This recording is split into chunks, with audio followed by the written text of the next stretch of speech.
Lucas capítulo 8, versículo 1 al 5. Versículo 5. El sembrador salió a sembrar su semilla y mientras sembraba una parte cayó junto al camino y fue hollada y las aves del cielo la comieron.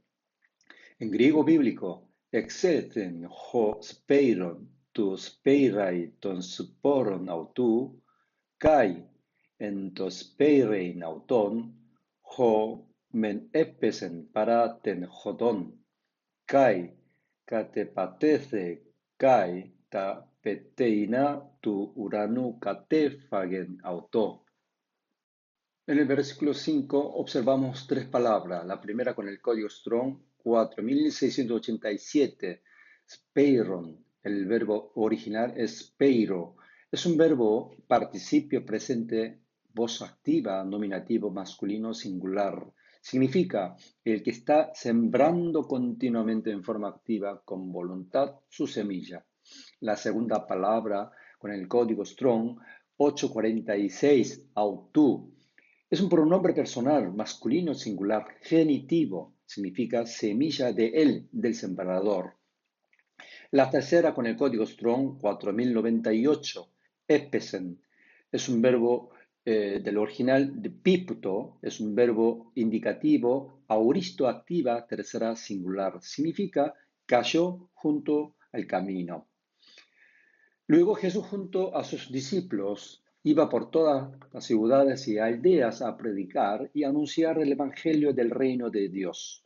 Y cuando venían a él una gran multitud a escucharle, Jesús habló sobre el Evangelio con una parábola. En el versículo 4 dice, juntándose una gran multitud y los que de cada ciudad venían a él, le dijo por parábola. Una parábola del sembrador, el que está sembrando continuamente en forma activa, con voluntad, semilla, la semilla de él, del sembrador mismo.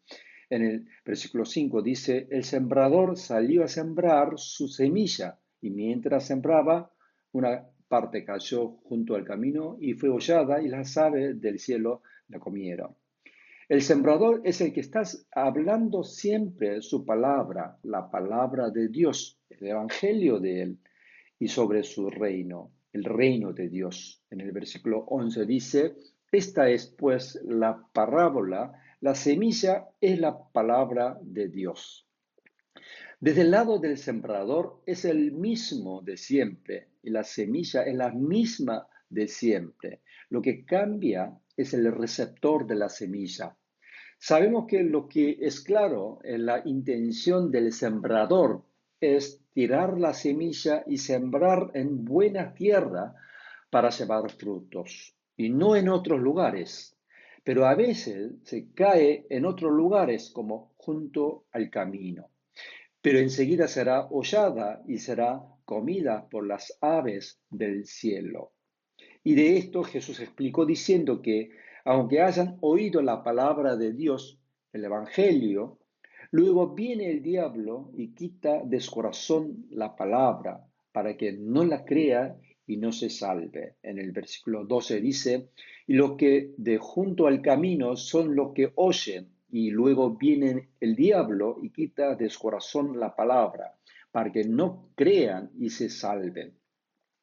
No es que no pudo defender del diablo para que no le quite la palabra y la salvación, sino por ser del junto al camino.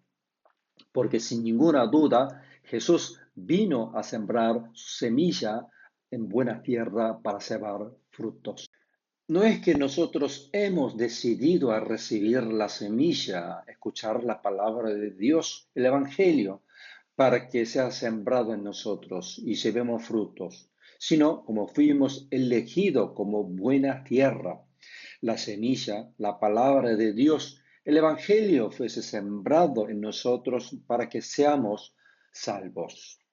En Efesios capítulo 1, versículo 4 y 5 dice, según nos escogió en él antes de la fundación del mundo, para que fuésemos santos y sin mancha delante de él, en amor habiéndonos predestinado para ser adoptados hijos suyos por medio de Jesucristo, según el puro afecto de su voluntad.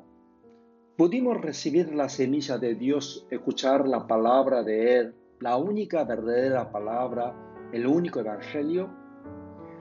Creemos que fuimos elegidos ser buena tierra,